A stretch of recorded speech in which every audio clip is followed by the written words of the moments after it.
Welcome back to the last and certainly not least of the games that I'm considering, which is, of course, Oxygen Not Included.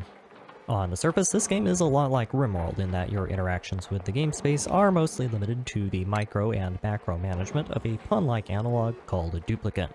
Where it differs is focus. Rimworld prioritizes PvE and storytelling, and while it is mechanically complex, it is only complex to further that focus. Oxygen Not Included focuses on automation, technology, and sustainability. There are no outside threats, like in Rimworld, because there doesn't need to be. Your own incompetence, and the demands of colony management, is enough of a struggle as it is. And oh boy, do I have a whole bunch of incompetence to offer it. Let's get started. We will go with survival difficulty because I am not a coward, but we will also build our colony on the easiest asteroid because this is the first time I've played the game and cowardice is not the same as idiocy. The game starts by having you select 3 duplicants with various positive and negative traits to join your colony. You can and will get more later on, but I want to keep my colony slow to begin with, the idea being that less dupes relying on me will maybe slow down the inevitable rate of decline.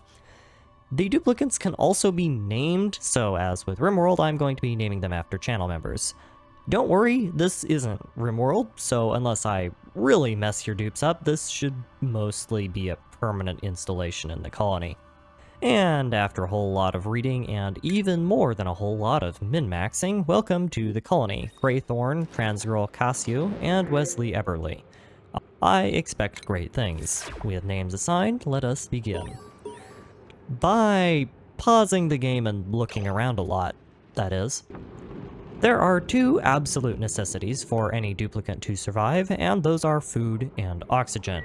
I have enough food from my starting equipment for 6 days of normal meals, and something called oxalite is sublimating oxygen into the atmosphere of my spawn location, so neither of those are critical day 1 emergencies, and I can move on to satisfying the less critical but still really important ones, like bathrooms.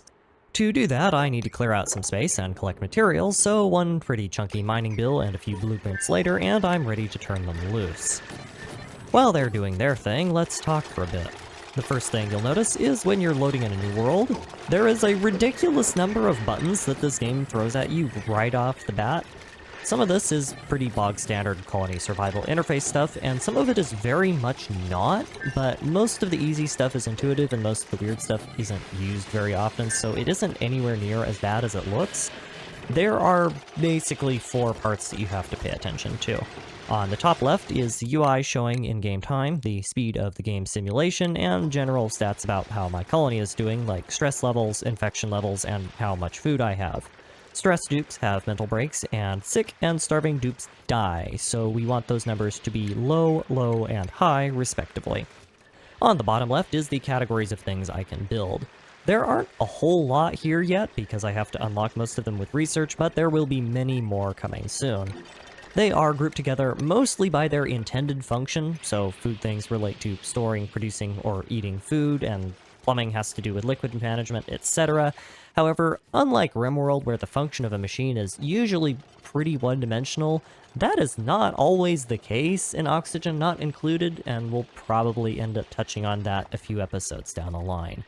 The bottom right has a bunch of things I can tell the duplicants to do manually, though you can't manually control duplicants here like you can in Rimworld, so in reality this is mostly just a bunch of different job types that you can assign for work.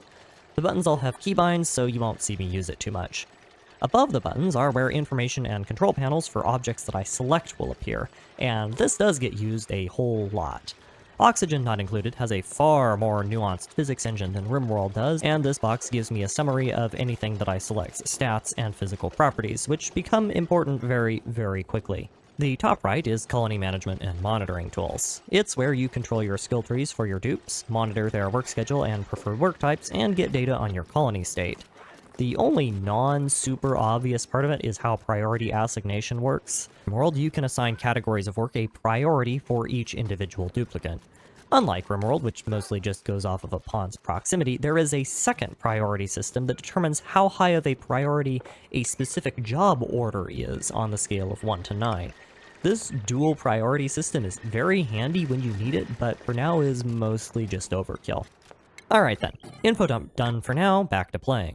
By day 2, I have dug out plenty of space for future expansion and have a basic supply of building materials, beds, and bathrooms for everyone who needs to build, pee, and sleep, in that order. That means it's time to turn my eye on longer-term sustainability issues like the aforementioned food and oxygen problem. This requires a research station, which eats dirt and electricity. Dirt is mined from the ground, electricity can only come from a mechanical generator until I unlock more options, and is stored in a battery, and all three of those need to be wired together. When that's done, I unlock access to the first tier of research and tell Kyasu to get to work unlocking some basic farming equipment. And that's food, done as it's going to get. So how about oxygen? A temporary solution to this ends up being even easier.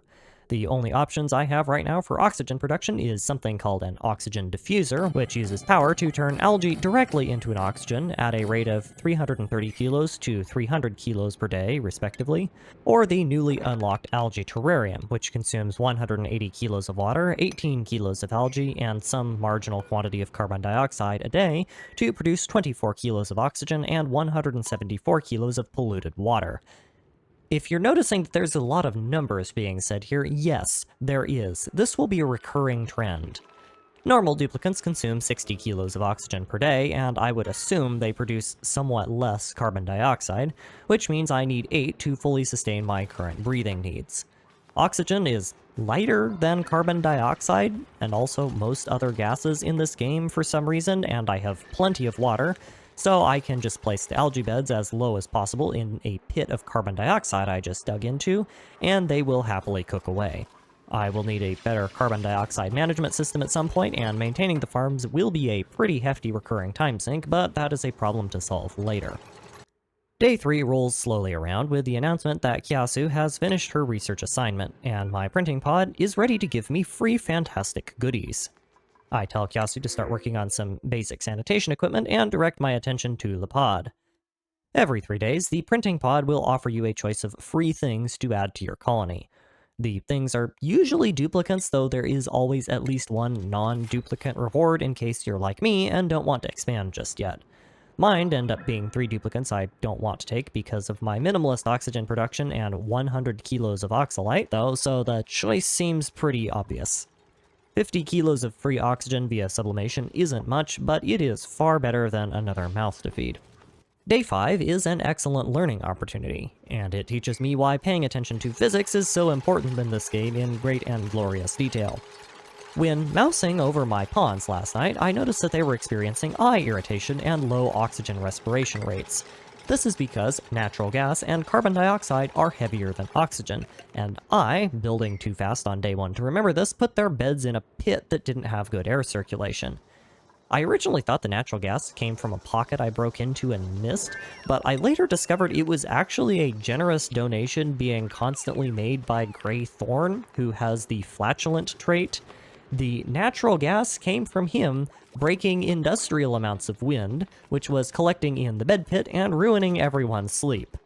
You can actually see more of it down where it collected in the algae farm too. Like, my dude, that cannot be healthy. So that's oxygen. Now how about back to food? I've been getting by on muckroot, which is a non-renewable food source that dupes can randomly unearth from the ground, but agriculture has to start happening soon because muckroot will not last. I do have a few seeds for mealwood and briar blossoms, which can be planted in a farm tile or planter box found in the food category. I go a little bit overboard with the farm tiles because I have a thing about overproducing food, and no doubt will spend several days telling my dupes to dig up every seed they can find in order to fuel a ridiculous abundance of calories. As a side note, I'm not entirely sure what the use case for planter boxes is, since farm tiles are just as cheap, rotatable, and can be automated, but they are so close together research-wise, I can't help but think that there's a niche for them that I'm missing. One cavernous expansion later, and my food and oxygen supplies have mostly stabilized.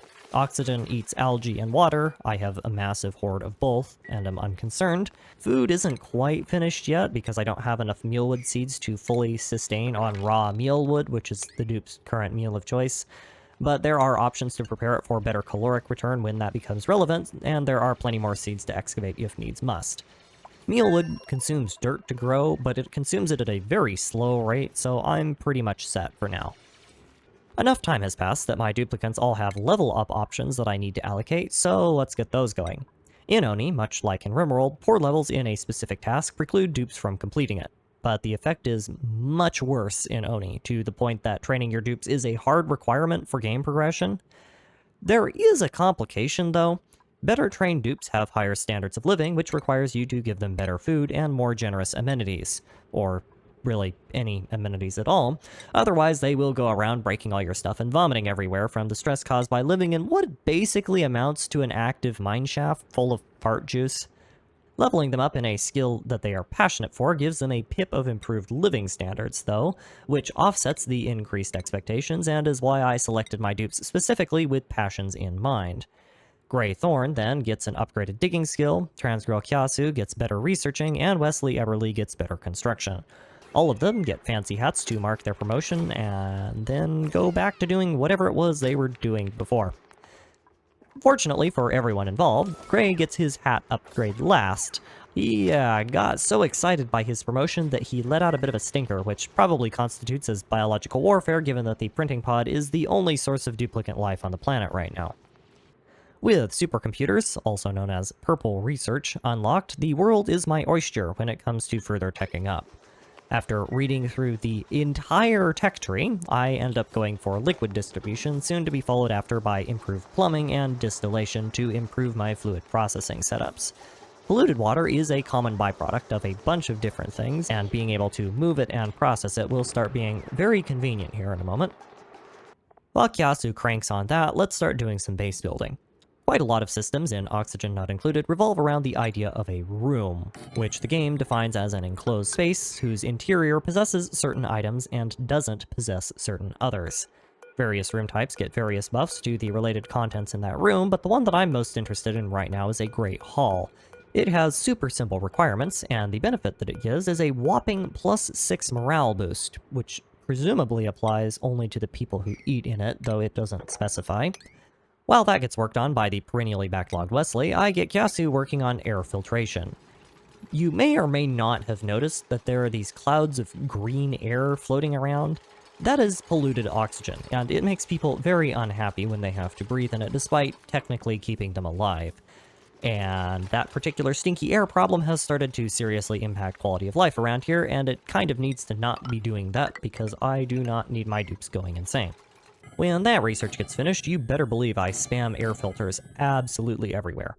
They only cost sand and a microscopic trickle of power to run, and like everything else in this game, can be deconstructed at 100% efficiency, which in my mind means they're as close to a free lunch as you can get in this game. As an added bonus, they only run when they have polluted oxygen that needs to be processed, so there's basically zero downside to using them unless you have literally no sand. The best part about the mess hall is that I don't even need to do any real work to make it. My great excavation project has already cleared out loads of free space, and I have the research for the mess hall requirements unlocked already, so all I need to do is make some furniture and slam down some gas-transparent doors and tiles to seal off an area without blocking oxygen. Morale is the thing that is holding me back on skill upgrades right now. My happiest pawn only had 4 before the mess hall, for reference, and colony stress has started ticking up recently due to all of the stinky oxygen floating around, so having a morale boost will be a very good investment. So that's the immediate pollution problem solved, or rather, it will eventually solve itself. Now I just have to figure out what to do about water. I've kind of gotten myself stuck in a weird situation where all the easy places to expand to are into much warmer and less duplicant-friendly biomes, or would need me to dig through my clean water supply in a way I am not terribly interested by. So for the short term, the solution mostly boils down to do nothing. The only thing I'm running low on right now is clean water, and that is actually something of an optical illusion because most of that's being consumed by research as a one-time demand, and the rest of it is being eaten by my algae farms and almost entirely turned into polluted water. So I have plenty of time to play with here and get myself set up right before I start having to do major reworks. Of course, this doesn't do anything for the 15 or so metric tons of poo water that my algae farms have been producing, and the solution to that ends up being just cram it in a tank and forget about it. I debated filtering it and reusing it for other applications, but I have also been producing poo water from my sinks, and that poo water is contaminated with food poisoning germs that I do not want to spread around if I can help it, and I actually want to get rid of the original well I started with so I can expand into the area it currently occupies, so refilling it with toxic food poisoning clean water supplies would be rather counterproductive. Speaking of counterproductive and expansionist projects, shout out to the poor overworked Leslie here. He is doing all of the farming and all of the construction on his own right now, and is somehow keeping up with the demands that I place on him with a smile on his face. Dude's got some serious work ethic. I eventually get bored of hemming and hawing about the water supply issue and decide that the more obvious solution is to just merge my current water supply into the one down and to the right of it, and get it out of the way for future projects.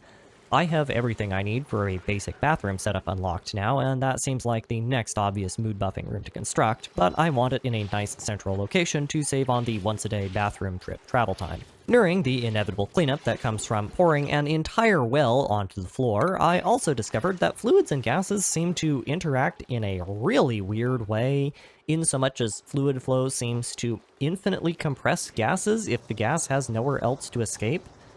I looked at this and immediately wondered if it was possible to create an infinite gas storage mechanism, because, like, come on, obviously. So I thought I should load up that particular Chekhovian armory nice and early for you. This is your obligatory warning that I do not like spoilers in the comment section, even if I am doing something really stupid and impossible for reasons that should have been obvious in hindsight. Just let me have my fun with it. Mind you, I have no intention of letting you spoil this particular bit of tech for me because I have standards, so I immediately put it to the test. I have collected a stunning amount of poo water, courtesy of my algae farms, to the point that storing it in tanks quickly is becoming unfeasible. 5 metric tons of fluid sounds like a lot until you realize that you are producing 2.4 metric tons per day just keeping the oxygen flowing, and then you realize that it isn't much of anything, really. My test is simple. I have pipes wired up from my tanks and bottle emptiers, and a sealed room that the water will drip into through a liquid vent. Logically, I would expect one of 4 things to happen. That the pipe would back up and stop flowing, which seems most likely, the room to explode from water pressure, the gas to dissolve into the fluid, kind of like the world's lousiest carbonated beverage, or the gas to liquefy under the pressure. All of these would require a fair bit of code, though, so who really knows what's going to happen? Of course, given that water seems to be slightly compressible in this game, if you trust the HUD indicators measuring the amount of fluid in a tile, I somehow doubt that realistic physics is going to be a concern, so there's only one way to find out.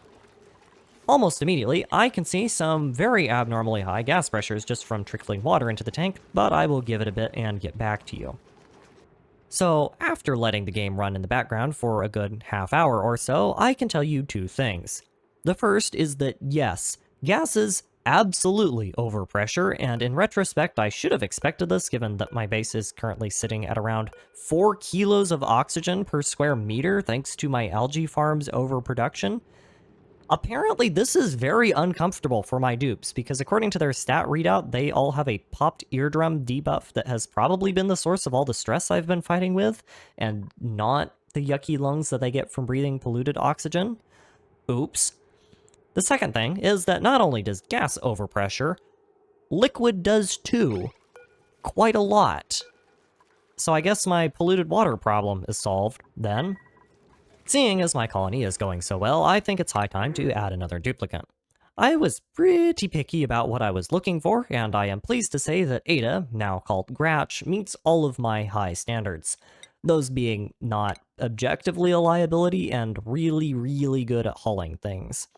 Gratch, by dint of coincidence, is not only interested in hauling, but is also absolutely jacked, which increases their maximum hauling capacity by quite a lot.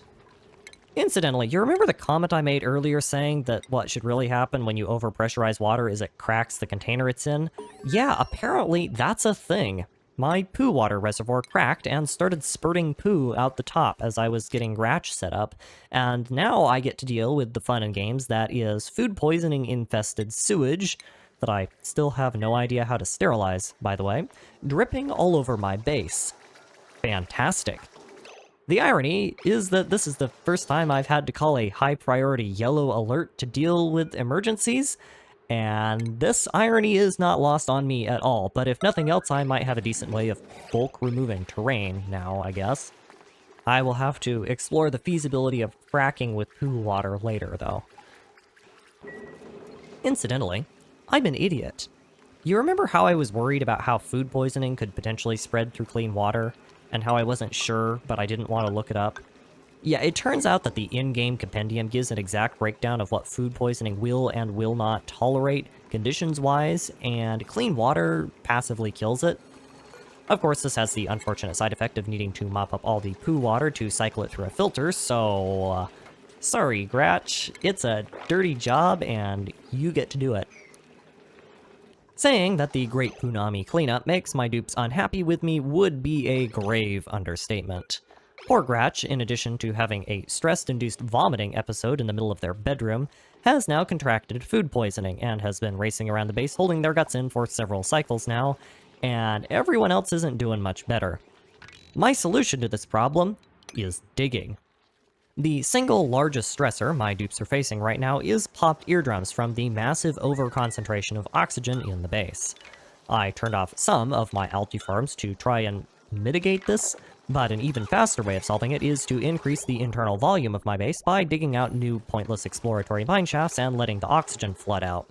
This has the added benefit of letting me explore for a more permanent water solution, which is starting to become something I need to keep an eye on entirely due to the massive amount of research I've been completing in the background. Polluted water reclamation is nearly 100% efficient, so the bulk of my losses are because of that, but they are still substantial. If nothing else, poor Gratch at least has the sense to vomit in the poo puddle, mostly. Sorry Gratch, we're working on it, I promise. Despite letting the game run for a while and excavating just about every patch of land that isn't exposed to less than friendly environmental hazards, I still end up having way too much oxygen, so I get fed up with it and just start running a mineshaft straight down from a point slightly elevated above the CO2 pit. My eventual goal is to strip mine the entire biome down to whatever passes for bedrock and sort and store all of the resources in a way that's actually useful, but that requires far too much dupe power, so I will settle on just getting rid of all the stupid oxygen that keeps crawling out of the woodwork. This does finally get rid of the popped eardrums debuff, but overpressurization remains a serious concern still because it's going to be real easy for that to build up again without me noticing it. With the immediate sanity-breaking issues now relatively handled, until I oversaturate my oxygen supply again, that is, I think it's time to start expanding into various forms of agriculture and animal husbandry, or to at least get dupes who can do those. To that end, my next pod edition is an excellent farmer who shall be named Luna Manson, nay Bubbles.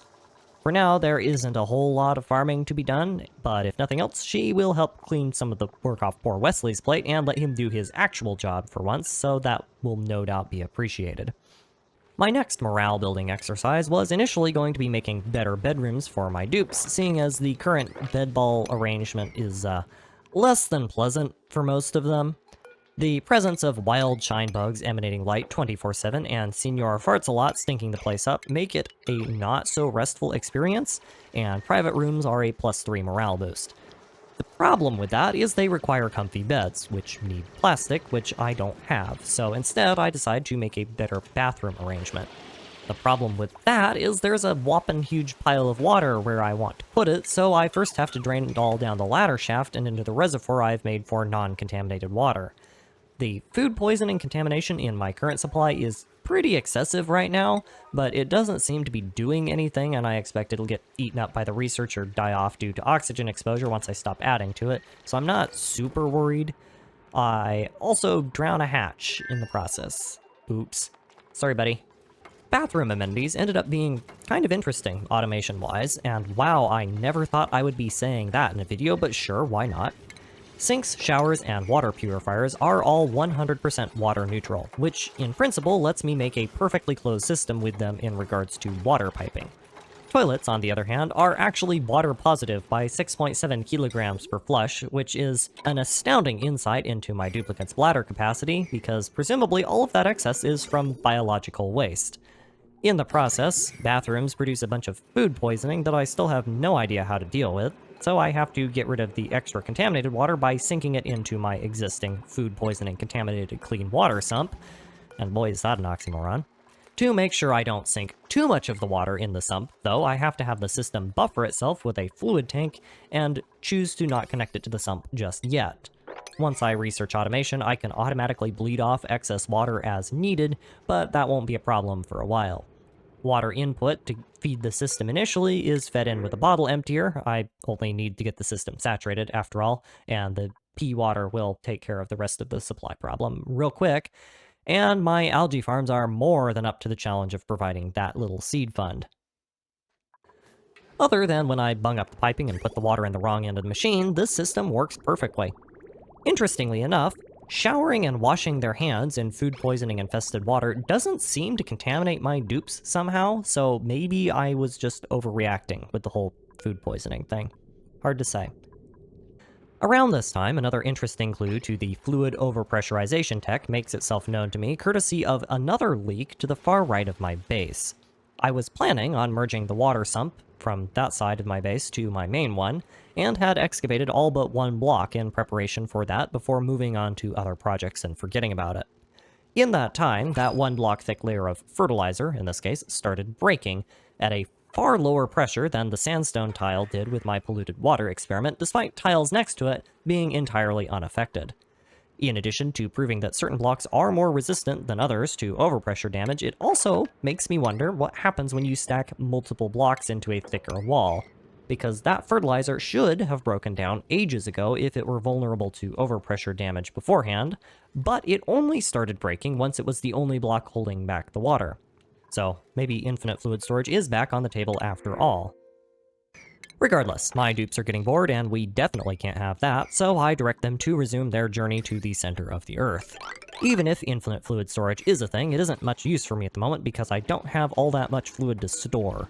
Water, dirt, and algae are the only things I need to run my base at the moment, but I still have no way of producing any of them renewably just yet, and water is by far the one I'm running out of quickest thanks to the research.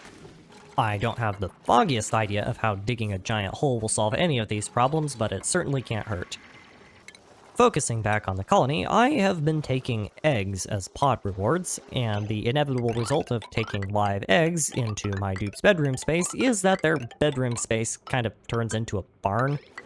They are not happy about this, and stress is once again starting to rise, this time due entirely to the scuffed bedroom situation, forcing pawns to sleep in a brightly lit, oil-stained, fart-smelling communal living space full of wild animals.